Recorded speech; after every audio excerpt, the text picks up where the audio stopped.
আসসালামু আলাইকুম। প্রিয় দর্শক, অন্য মঞ্চের আলাপচারিতায় আপনাদের সকলকে আমন্ত্রণ জানাচ্ছি। দিল্লিতে ককরোচ পার্টির আন্দোলন চলছে। বাংলাদেশে সামাজিক যোগাযোগ মাধ্যম কিংবা কিছু গণমাধ্যম দেখলে মনে হচ্ছে আজই নরেন্দ্র মোদী সরকারের পতন হচ্ছে। সত্যি কি শ্রীলঙ্কা, বাংলাদেশ, নেপালের পর ভারতেও সরকার পরিবর্তন হচ্ছে? আর এর প্রভাবে কি ডিসেম্বরে শেখ হাসিনা দেশে ফিরে আসার ক্ষেত্রে বাধা হতে পারে?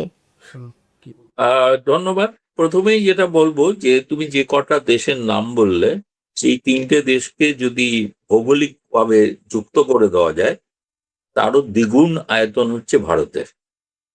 বাংলাদেশের যদি 17 কোটি মানুষ, আর ভারতের 140 কোটি, 142-এ পৌঁছেছে, 142 কোটি মানুষ। ভারতের একটা 28টা বাংলাদেশ মিলে একটা ভারত। ফলে একটা ভারতের এক প্রান্তে কিছু ঘটলে সেটা গোটা সামগ্রিকভাবে গোটা ভারতে তার প্রভাব পড়ে। ইস্যুটা নিঃসন্দেহে খুব গুরুত্বপূর্ণ, এবং এটা ছাত্রদের জীবনের ভবিষ্যতের প্রশ্ন নিয়ে আন্দোলন চলছে। তাতে বিদেশের বিভিন্ন প্রান্তে কিন্তু কেবলমাত্র রাজধানী দিল্লি নয়, দেশের বিভিন্ন প্রান্তে কিন্তু ছাত্ররা কিন্তু রাস্তায় নামছে, এটা আমরা দেখতে পাচ্ছি। এটাতে নরেন্দ্র মোদী সরকার এই প্রথম খুব বেকায়দায় আছে, এ বিষয়ে কোনো সন্দেহ নেই। এবার যেটা মূল প্রশ্ন ছিল তোমার, যে এর ফলে কি নরেন্দ্র মোদী সরকার পতন হবে? বাংলাদেশ, নেপাল বা শ্রীলঙ্কার মতো দেশগুলোতে যেটা ঘটে থাকে, সেটা ভারতের মতো একটা বড় দেশে হওয়া সম্ভব নয়। এখানে কোনো ওরকম ভাবে কোনো গণ অভ্যুত্থান ঘটে না। এখানে ভারতে যেটা ঘটে, গত 70 বছরের উপরে ভারতে গণতন্ত্র যে সফল, সমস্ত দেশের থেকে, বাংলাদেশের থেকেও সফল, তার একটা বড় কারণ এখানে গণতান্ত্রিক পদ্ধতিতে সরকার পরিবর্তন। প্রত্যেকটা প্রধানমন্ত্রী ব্যালটে পরাস্ত। ফলে আগামী দিনে যখন ভোট হবে, তখনই এর মাপকাঠিতে বোঝা যাবে যে নরেন্দ্র মোদী সরকারের পতন হচ্ছে কি হচ্ছে না। দ্বিতীয়ত আরেকটা ঘটনা ঘটে পতনের সরকারে, সেটা হচ্ছে প্রধানমন্ত্রী নরেন্দ্র মোদীর দলকে যারা সমর্থন করছেন, তারা সমর্থন যদি প্রত্যাহার করে। এখনো সেরকম কোনো লক্ষণ দেখা দেয়নি। দুটি দল আছে, অন্ধ্রের তেলুগু দেশম এবং বিহারের সংযুক্ত জনতা দল। তারা সমর্থনে বিজেপি সরকারের সংখ্যাগরিষ্ঠতা, এবং সেই কারণে তারা যতক্ষণ না সমর্থন তুলে নিচ্ছেন, ততক্ষণ নরেন্দ্র মোদী সরকারের, কারণ পতন ঘটাতে গেলে পার্লামেন্টের মধ্যেই পতন ঘটাতে হবে। পার্লামেন্টের বাইরে যেগুলো অবৈধ, বেআইনি ভাবে গণ অভ্যুত্থান, সেনা অভ্যুত্থান, এই কাণ্ডগুলো পাকিস্তান, বাংলাদেশ, শ্রীলঙ্কা, নেপালে যে ঘটে থাকে, এটা ভারতে হওয়া সম্ভব না। ফলে সেই পতনের কোনো সম্ভাবনা এই মুহূর্তে তো, মানে আচমকা পতন যদি আমি বললাম, যদি দুটি রাজনৈতিক দল সমর্থন প্রত্যাহার করে, তাহলে নিঃসন্দেহে একটা বিপাকে থাকবে। তাহলেও নরেন্দ্র মোদীকে সরকারকে সমর্থন করার জন্য অন্য অনেক দল ইতিমধ্যেই তৈরি হয়ে গিয়েছে। ফলে সরকার মানে এরকম কেউ জোর করে পার্লামেন্টে বা প্রধানমন্ত্রী বাসভবনে, বাংলাদেশের মতো যেখানে নৈরাজ্য ঘটে, ভারতের শৃঙ্খলাবদ্ধ জায়গায় গণতান্ত্রিক নিয়ম মেনেই সব হয়ে থাকে। সেটা হলো তোমার প্রশ্নের উত্তর। এই ধরনের নরেন্দ্র মোদী সরকারের আসন্ন পতনের কোনো কারণ আমি দেখছি না। তিনি বিপাকে, তার জনপ্রিয়তা কমতে পারে, সেটা নিয়ে আমি বলছি না। কিন্তু দিল্লিতে ককরোচ পার্টির আন্দোলনের প্রেক্ষাপটে আগামী ডিসেম্বরে শেখ হাসিনা দেশে ফেরার ক্ষেত্রে কোনো প্রভাব পড়তে পারে? মনে হয় না, কারণ ডিসেম্বরের মধ্যে নরেন্দ্র মোদী সরকারের পতন ঘটছে না। সে যদি ঘটতোই, তাহলে ওই সার্জেই গোর এখান থেকে ঢাকায় যাওয়ার সিদ্ধান্ত নিতেন। সুতরাং এটা ভারতের আভ্যন্তরীণ রাজনৈতিক বিতর্কটা খুব জোরালো বিতর্ক, এবং নরেন্দ্র মোদী সরকার এই প্রথম বেশ কোণঠাসা, এ বিষয়ে বলতে কোনো দ্বিধা নেই। কিন্তু এর সঙ্গে সরকার পতন বা হাসিনার প্রত্যাবর্তনের কোনো সম্ভাবনা তো কিছু নেই। হাসিনা তো বলেছেন নিজে যাবেন। যিনি যখন যাবেন, সিদ্ধান্ত নিয়েছেন, সেটা তিনি সিদ্ধান্ত নেবেন। তিনি যেই সরকারই থাকুক, তাই না, সেই সরকারই থাকুক, তিনি যাবেন। আপনি বলছিলেন ভারতের মার্কিন রাষ্ট্রদূত সার্জিও গোর ঢাকা সফর নিয়ে আপনার বিশ্লেষণ জানতে চাই। হঠাৎ কেন তিনি ঢাকা সফরে আসছেন? এই সফরের উদ্দেশ্য কি? প্রথম কথা হচ্ছে, সার্জেই গৌর তিনি কেবলমাত্র ভারতের রাষ্ট্রদূত নন, তিনিও আমাদের ভারতের যে হাই কমিশনার দীনেশ ত্রিবেদীর মতো তিনিও একজন রাজনৈতিক ব্যক্তি, প্রেসিডেন্ট ট্রাম্পের ঘনিষ্ঠ। তিনি ভারত ছাড়াও দক্ষিণ এশিয়া দায়িত্বপ্রাপ্ত, দায়িত্ব এবং মধ্য এশিয়ার। ফলে তার একটা বিশাল এই ধরনের রাষ্ট্র দূত পূর্বে কখনো নিযুক্ত হয়, এবং তিনি যে এই ধরনের একটা পদে আসছেন সেটা তো ভারত সরকারের অনুমতি দিয়েছে বলেই তিনি এখানে ভারতের রাষ্ট্রদূত হয়েছেন। ফলে তিনি ঢাকা যাবেন, সেটা তার দায়িত্ব কর্তব্যের মধ্যে পড়ে। দুই হলো, গুরুত্বপূর্ণ ঘটনা হলো তিনি যাওয়ার, আমাদের হাই কমিশনার দীনেশ ত্রিবেদী ঢাকায় যাওয়ার আগে তার সঙ্গে সাক্ষাৎ করেছিলেন, এবং সেই সাক্ষাতে কি আলোচনা হয়েছিল অতটা কেউই বলেননি, কিন্তু এটা বোঝা গেছিল অবশ্যই বাংলাদেশ প্রসঙ্গে আলোচনা হয়েছে, বাংলাদেশের বর্তমান প্রসঙ্গ নিয়ে আলোচনা হয়েছে। ঢাকায় যিনি মার্কিন রাষ্ট্রদূত, তিনি তো দায়িত্ব নেওয়ার পর মনে আছে সকলে, তিনি একটা মন্তব্য করেছিলেন যে তিনি চান, বা আমেরিকা যুক্তরাষ্ট্র চায় যে চীন থেকে দূরত্ব বজায় রাখতে। কিন্তু প্রধানমন্ত্রী তারেক রহমান তিনি চীনে যাওয়ার সিদ্ধান্ত নিলেন মালয়েশিয়া হয়ে। চীনের সঙ্গে তার কিছু সমঝোতা হয়েছে, বিশেষ করে শি জিনপিং এর যে প্রস্তাবটা, যেটা নিয়ে এখনো বাংলাদেশ সরকার সিদ্ধান্ত নেয়নি, যেটা আমেরিকার বলতে পারো যে ভ্রুকুঞ্চন হয়েছে, সেটা হচ্ছে যে ঢাকা, মায়ানমার, চীন পর্যন্ত করিডর তৈরি করা। সেটা করলে নিঃসন্দেহে সেটা আমেরিকা সমর্থন করবে না। ভারত এবং আমেরিকা উভয়ই একটা বিষয়ে একমত, অন্যান্য নানা বিষয়ে দ্বিমত থাকলেও যে চীনের প্রভাবকে কোনো মতেই এই উপমহাদেশে বাড়তে দেওয়া যাবে না। ফলে এই যে সহমত যেটা রয়েছে, এই সহমতের ভিত্তিতে সেটা আমি শুনেছি স্যার ডিয়েগো যখন যাবেন তিনি বাংলাদেশের সকল পক্ষের সঙ্গে কথা বলবেন, প্রধানমন্ত্রীর সঙ্গেও তো সাক্ষাৎ হওয়ার কথা আছে। তো তারা তাদের যে উইশ লিস্ট, তারা যেটা চান সম্পর্ক রাখার ক্ষেত্রে, সেইটা তারা হয়তো আমেরিকা বলবে। এবং সেটার একটা বড় এই ঘটনা হচ্ছে, আমেরিকা আর একটা জিনিস যেটা বলা ভালো, যেটা ভারতেরও ঘোষিত নীতি, বাংলাদেশে একটা ইনক্লুসিভ পলিটিক্স যেটা হচ্ছে না, কারণ এটা বৃহত্তম রাজনৈতিক দলকে নিষিদ্ধ করে রাখা, রাজনীতির আঙিনা থেকে বাইরে রাখা, এটা এটা খুবই গণতান্ত্রিক কোন রাষ্ট্রের লক্ষণ নয়। আমেরিকার ক্ষেত্রে সমস্যা হচ্ছে যে আমেরিকা কিছুদিনের মধ্যেই সেনেট নির্বাচন হবে, এবং বিশেষ করে যে সমস্ত দেশে এই প্রশ্নটা উঠবে যে বাংলাদেশে গণতন্ত্র প্রতিষ্ঠার জন্য যে আন্দোলন ঘটলো, পরিণতি হলো, তাতে কি বাংলাদেশে একটা ইনক্লুসিভ সোসাইটি তৈরি হলো সেটা। এবং মনে রাখা দরকার, রিপাবলিকান পার্টির সঙ্গে কিন্তু ডেমোক্রেট আমেরিকানদের এ ব্যাপারে ফারাক আছে। ফলে আমেরিকাকে কিন্তু তাদের ভোটের আগে বোঝাতে হবে যে তারা কিন্তু বাংলাদেশেও দেখতে চান যে সকল পক্ষের একটা গণতন্ত্র বিকশিত হচ্ছে। ফলে প্রকারান্তরে তারা চাইতে পারেন কোনো না কোনো ভাবে আওয়ামী লীগকে একটা স্পেস, রাজনৈতিক স্পেস দেওয়া হোক, যেটা ভারতে চায়। এবং যেহেতু ডিসেম্বরে কিনা চলে যাবেন বলে সিদ্ধান্ত নিয়েছেন, ফলে সেই সময় এই কারণেই এত দ্রুত সার্জেই ঢাকা সফরে সিদ্ধান্ত নিলেন। এখন আমি বলছি যে আওয়ামী লীগ সম্পর্কে আমেরিকা তার সম্পূর্ণ মনোভাব বদলে ফেলেছে এমন কোনো খবর নেই, এটা ঘটনা নেই, কিন্তু তারা দেখাতে চায় যে তারা গণতান্ত্রিক মূল্যবোধে বিশ্বাস করে, সেটা তাদের কনস্টিটিউশনকে দেখাতে হবে। এবং একই সঙ্গে যেটা বলা ভালো যে তুমি হয়তো জানো যে সর্বপ্রথম পশ্চিমা সংবাদ মাধ্যমগুলো শেখ হাসিনার ইন্টারভিউ নিতে শুরু করেছে, যারা আগে শেখ হাসিনাকে তার গণতান্ত্রিক অধিকার, স্বৈরাচার ইত্যাদি মানবাধিকার লঙ্ঘন নিয়ে সোচ্চার ছিল।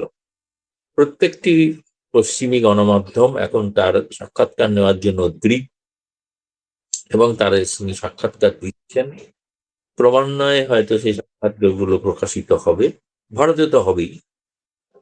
ফলে সব মিলিয়ে যেটা এই আহ সফরের মধ্যে অন্য অনেক, চীন একটা গুরুত্বপূর্ণ বিষয়, এবং সেক্ষেত্রে আওয়ামী লীগের প্রত্যাবর্তনও একটা গুরুত্বপূর্ণ বিষয় হয়ে উঠতে পারে বলে আমাদের অনুমান। আপনার বিশ্লেষণে বিষয়টি পরিষ্কার হলো। বাংলাদেশের রাষ্ট্রপতি পরিবর্তন হচ্ছে, এ নিয়ে ব্যাপক আলোচনা চলছে, কিন্তু এই খবরটি ভারত থেকে প্রথম ফাঁস হয়েছিল। বাংলাদেশের রাষ্ট্রপতি পরিবর্তন হচ্ছে সেটি বাংলাদেশের সাংবাদিকদের জানার আগে আপনারা কিভাবে জানছেন? ভারতের সঙ্গে আলোচনা করে কি এসব পরিবর্তন হচ্ছে? আর কোন কোন পদে পরিবর্তন আসছে বলে আপনি জানতে পারছেন? দেখো, আমি বাংলাদেশের সাংবাদিকদের দোষ দিতে চাই না। স্বাভাবিকভাবেই তারা অনেক চাপের মধ্যে আছেন, অনেক কিছু সংবাদ করার ক্ষেত্রে তাদের উপর বিধিনিষেধ আছে, তারা সাহস পান না। আমি যখন খবরটা পেয়েছিলাম যে শেখ হাসিনা যাওয়ার পর, সত্যি বাংলাদেশে এটা প্রত্যেক সাংবাদিকের উচিত যে শেখ হাসিনা তো ঘোষণা করলেন, তাহলে বাংলাদেশের রাজনৈতিক নেতারা তারা কি ভাবছেন, তারা কিভাবে দেখতে চাইছেন। তার একটা প্রথম দেখলাম যে ডয়েশ ওয়েল, জার্মানি, যেটা, সেখানে একটা টক শোতে একজন ভারতীয় বিশ্লেষক, মহিলা, সকলেই তাকে চেনেন বাংলাদেশে, শ্রীরাধা দত্ত, এবং যিনি একজন শেখ হাসিনার সমালোচক বলে পরিচিত। শেখ হাসিনার যে গণতান্ত্রিক মূল্যবোধের অভাব, মানবাধিকার লঙ্ঘন, তিনি সবসময় সোচ্চার ছিল। তিনি বললেন, আমি সেটা শুনলাম, যে বিএনপির মধ্যেও একটা অংশ ভাবছে যে আওয়ামী লীগকে একটা রাজনৈতিক স্পেস দেওয়া উচিত। তো তার মতো ব্যক্তি যখন কথা বলছেন, তখন ব্যাপারটা একটা গুরুত্ব আছে। তারপরে আমি আরো খোঁজ নিতে শুরু করি। হঠাৎ জানতে পারলাম যে রাষ্ট্রপতি ভবনে সেনাপ্রধান সেদিন গিয়ে হাজির হয়েছেন, ওয়াকারি এবং ওয়াকারুজ্জামান, এবং সেখানে প্রত্যেকেরই সোর্স আছে, আমারও সোর্স আছে, সর্বত্র সব দলের মধ্যেই সোর্স আছে। তো সুতরাং আমি সেখান থেকে খবর পেলাম যে ওয়াকারুজ্জামান তিনি রাষ্ট্রপতিকে জানিয়েছেন যে সম্ভবত আপনাকে পদত্যাগ করতে বলা হবে এবং আপনি শারীরিক কারণে পদত্যাগ করবেন। এবং তারপরে এমনও ঘটতে পারে যে হয়তো আমাকেও সেনাপ্রধানের পদ থেকে হটিয়ে দেওয়া হতে পারে, যদিও তিনি তারপরে তুরস্ক গেছেন, এবং ফিরে আসার পর বোঝা যাবে। এটার কারণ একটা হতে পারে, যে সেটা হচ্ছে শেখ হাসিনার এক সময় কিন্তু এরা প্রত্যেকেই শেখ হাসিনার ঘনিষ্ঠ ছিল। রাষ্ট্রপতি শাহাবুদ্দিন, তিনি বঙ্গবন্ধুর মুজিব সৈনিকের সৈনিক ছিলেন, তিনি বিশ্বস্ত ভাজন শেখ হাসিনার। এবং ওয়াকারুজ্জামানও তার পারিবারিক সূত্রে আত্মীয়তা আছে শেখ হাসিনার সঙ্গে। ফলে হয়তো বিএনপি সরকার ভাবছেন যে সেক্ষেত্রে শেখ হাসিনা ফিরলে হয়তো এরা হয়তো আবার সুযোগ করে দিতে পারেন শেখ হাসিনাকে, যেভাবে তারা ভারতে চলে যেতে সাহায্য করেছিলেন সেভাবেই সাহায্য করতে পারেন। সুতরাং সেই বিষয়টা তাদের কাছে মনে হয়েছিল যে এইরকম একটা অবস্থায় বিএনপির নিজস্ব ঘনিষ্ঠ আস্থাভাজন মানুষকে রাষ্ট্রপতি এবং সেনাপ্রধান করে। সেনাপ্রধানটা এখনো ঘটেনি, কিন্তু আমাদের নৌবাহিনীর প্রধানের পরিবর্তন ঘটে গেছে। তো এখন সেই খবরটি আমি লন্ডন থেকে প্রচারিত হয় একটি তোমাদের মতোই একটি ইউটিউব চ্যানেলে 4-5 দিন, যেদিন ঘটনা ঘটে তার পরের দিন, মানে কাকতালীয় ভাবে সেদিনই তিনি আমার সাক্ষাৎকার নিচ্ছিলেন। তা আমি তখন তাকে বললাম, উনি বলছেন কি কি হতে পারে। আমি বললাম, আমি প্রথম আপনাকে বলছি এই ঘটনা যে রাষ্ট্রপতির পদত্যাগ আসন্ন, তিনি পদত্যাগ করতে পারেন। এই জন্য আমি এটা গতকাল যখন দেখলাম বিভিন্ন ফেসবুকে আলোচনা চলছে, তখন বাধ্য হয়ে আমি পোস্ট করলাম, যেটা আমি 3 দিন আগে একটা ইউটিউব চ্যানেলে ঘোষণা করেছিলাম। আগামী সেপ্টেম্বরে ভারতে ব্রিক্স সম্মেলন হতে যাচ্ছে। এসব সম্মেলনে সাধারণত বাংলাদেশকে আমন্ত্রণ জানায় ভারত। এবারও কি বাংলাদেশের প্রধানমন্ত্রী তারেক রহমানকে আমন্ত্রণ জানাবে ভারত? এ বিষয়ে তোমাকে যখন আগের ব্রেকিং নিউজ দিতে পারিনি, তখন তোমাকে এই ব্রেকিং নিউজটা দিই। নিশ্চিতভাবে সঠিক প্রশ্ন। হ্যাঁ, ভারত সরকার নরেন্দ্র মোদী তারেক রহমানকে আমন্ত্রণ জানিয়েছেন, চিঠি পৌঁছে গেছে। এবং লক্ষণীয় বিষয়, ব্রিক্সের কিন্তু 11 জন সদস্যের মধ্যে বাংলাদেশ এখনো সদস্যপদ পায়নি। বাংলাদেশ কিন্তু পর্যবেক্ষক রাষ্ট্র নয়, বাংলাদেশকে বিশেষ অতিথি হিসেবে আমন্ত্রণ জানানো হচ্ছে। তো নরেন্দ্র মোদী যেটা করে থাকেন, এখানে যখন G20 হয়েছিল শিখর সম্মেলন, তখন সেই সময় বাংলাদেশে আওয়ামী লীগের প্রধানমন্ত্রী শেখ হাসিনা ছিলেন। G20 সদস্য না হওয়া সত্ত্বেও তাকে আমন্ত্রণ জানিয়েছিলেন, শেখ হাসিনা ছিলেন। এসছিলেন, সকলের সঙ্গে ছবি বেরিয়েছে, সকলেই দেখেছে। তারপরে আবার যখন প্রধানমন্ত্রী নরেন্দ্র মোদী গ্লোবাল সাউথ যখন তার শিখর সম্মেলন করলেন, তখন তিনি অন্তর্বর্তীকালীন সরকারের মোহাম্মদ ইউনূসকে আমন্ত্রণ জানান। মোহাম্মদ ইউনূস ভার্চুয়ালি সেই বৈঠকে যোগ দিয়েছিলেন। এবং তৃতীয়ত এখন 11-12 সেপ্টেম্বর সম্ভবত, ডেট এক্স্যাক্টলি আমি ঠিক করে হয়তো বলতে পারছি না, কিন্তু সেপ্টেম্বরের মাঝামাঝি ভারতে যে নতুন যে মণ্ডপ তৈরি হয়েছে, যেটা আগে প্রগতি ময়দান ছিল, ভারত মণ্ডপম, সেই যেখানে G20 হয়েছিল, সেখানেই ব্রিক্সের 11টি রাষ্ট্রের সম্মেলন, শিখর সম্মেলন। এখানে শি জিনপিং আসতে পারেন, ভ্লাদিমির পুতিন আসতে পারেন, ইরানও এর সদস্য। ফলে এই বিষয়ে তো একটা সাংবাদিকদের বিশাল কৌতূহল আছে যে ইরান থেকে কে আসে। এমন একটা রাষ্ট্র, বহুদেশীয় রাষ্ট্রীয় সম্মেলনে সেখানে বাংলাদেশকে উপেক্ষা ভারত করতে চায়নি। ভারত সবসময় চায় প্রতিবেশী রাষ্ট্রকে সঙ্গে নিতে, এবং প্রতিবেশী রাষ্ট্রের সঙ্গে তার সম্পর্কে যত যাই হয়ে থাকুক বা যাই ঘটে থাকুক, যতটাই বিরক্তি ঘটে থাকুক বা যতটাই মতভেদ থাকুক, কিন্তু এই ধরনের ক্ষেত্রে কিন্তু ভারত উদারতা দেখায়। এবং সেই উদারতার কারণেই তারা কিন্তু প্রধানমন্ত্রী তারেক রহমানকে আমন্ত্রণ জানিয়েছেন। আমি যতদূর শুনেছি যে এখনো পর্যন্ত নিশ্চিত না, আনুষ্ঠানিকভাবে সিদ্ধান্ত হয়তো নেননি, কিন্তু কূটনৈতিক সূত্র থেকে আমি জেনেছি যে সম্ভবত প্রধানমন্ত্রী তারেক রহমান আসতে পারেন ভারতে, এবং সেটাই হবে ভারতে তার প্রথম সফর। এবং আমরাও খুব অধীর আগ্রহে অপেক্ষা করছি, আশা করব দুই দেশের মধ্যে পারস্পরিক সম্পর্ক আরো নিবিড় এবং গভীর হবে, এবং অবশ্যই তখন একটা কাস্টমারি দ্বিপাক্ষিক বৈঠকও হবে প্রধানমন্ত্রী নরেন্দ্র মোদীর সঙ্গে। যেরকম অন্য অনেকের সঙ্গেই হবে, তেমনি প্রধানমন্ত্রী তারেক রহমান যদি আসেন তাহলে তার সঙ্গেও হবে, এবং তিনি আসছেন এটা আমরা ধরে নিচ্ছি। আমি বলতে পারি আমি বাংলাদেশ পররাষ্ট্র মন্ত্রণালয় এবং ভারতের পররাষ্ট্র মন্ত্রণালয় দুই জায়গা থেকেই কনফার্ম করেছি যে এটা ঘটনা, এবং সেই অনুসারে আমি ভারতের একটি বাংলা কাগজে আমি খবরটি লিখেছি, এবং আজকে সেটা প্রকাশিত হয়েছে যে আমার নাম দিয়ে, এবং বলতে পারো একটা ব্রেকিং, সুপার এক্সক্লুসিভ। সত্যিই বলেছেন, এই খবরটি আমরা জানতাম না। কারণ বাংলাদেশের কিছু গণমাধ্যমে প্রকাশ হয়েছে ভারত সফর বাতিল করেছে তারেক রহমান। সেখানে ব্রিক্স সম্মেলনে তারেক রহমান যাচ্ছেন এমন ইঙ্গিত দিলেন আপনি। ব্রিক্স সম্মেলনে বিশ্বের গুরুত্বপূর্ণ নেতারা দিল্লি যাচ্ছেন। সেখানে আমন্ত্রণ জানিয়ে তারেক রহমানকে সম্মানিত করেছেন নরেন্দ্র মোদী। একদিকে সাবেক প্রধানমন্ত্রী শেখ হাসিনাকে দেশে ফেরাতে লবিং করছেন নয়াদিল্লি, সেখানে আবার বর্তমান প্রধানমন্ত্রী তারেক রহমানকে সম্মানিত করছে ভারত। ভারত আসলে কি বার্তা দিচ্ছে? নরেন্দ্র মোদী সরকার কি দুই পক্ষের সঙ্গেই সম্পর্ক টিকিয়ে রাখতে কাজ করছে? হ্যাঁ, ঠিকই বলেছো, সব দিকে একভাবেই কাজ করছে। কারণ হচ্ছে শেখ হাসিনা হচ্ছে ভারতের পরীক্ষিত বন্ধু। দীর্ঘ 15 বছরে ভারত বাংলাদেশ সম্পর্ক সোনালী অধ্যায়ে উন্নীত হয়েছিল, ফলে সেটা তো ভারত ভুলতে পারে না। কিন্তু এটাও ঘটনা, বাস্তব, তিনি প্রধানমন্ত্রী নন, তিনি সাবেক প্রধানমন্ত্রী। বর্তমানে একজন বাংলাদেশের প্রধানমন্ত্রী, যিনি নির্বাচিত প্রধানমন্ত্রী, এবং যিনি আমাদের নিকটতম প্রতিবেশী। নিকটতম প্রতিবেশীর সঙ্গে তো বেশ ঝগড়া করে থাকা যায় না, প্রতিবেশী বদলানো যায় না। ফলে সে কারণে যতই থাকুক মতভেদ, যাই থাকুক, যতই উত্তেজনা তৈরি হোক, সম্পর্ক তো রাখতেই হবে। না, সম্পর্ক রাখলে তবেই তো আরো বেশি তাকে বোঝানো সম্ভব হবে যে কেন ভারত পাশে থাকলে তাদের সব থেকে বড় সুবিধা। এবং সেই সময় ভারত যেটা নিশ্চয়ই চাইবে যে একটা ইনক্লুসিভ পলিটিক্স বাংলাদেশে হোক।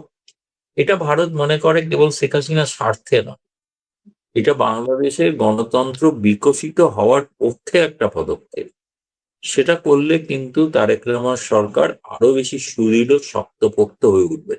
এমন নয় যে সেখানে শেখ হাসিনা পৌঁছেই পরদিন তারেক রহমান সরকারকে উৎখাত করার জন্য নেমে পড়বেন। সরকারের ভুল ভ্রান্তি, ত্রুটি, বিচ্যুতি নিয়ে তারা হয়তো আন্দোলন করতে পারে, কিন্তু আবার হোক, সেই 5 বছর পরে যখন আবার ভোট হবে তখন দেখা যাবে। ভারত যে বিশ্বাস করে, ভারতের যে প্রশ্নটা শুরুতে করেছিল যে ভারতে এই যে নরেন্দ্র মোদী সরকার পতন হবে কিনা, যদি পতন হয় তাহলে 2029 সালে ভোটের মাধ্যমে হবে। বাংলাদেশেও তারেক রহমান সরকারের পরিবর্তে যদি শেখ হাসিনা ফিরে আসেন, সেটাও 5 বছর পরে হবে, তাই না? এটাই স্বাভাবিক গণতান্ত্রিক নিয়ম।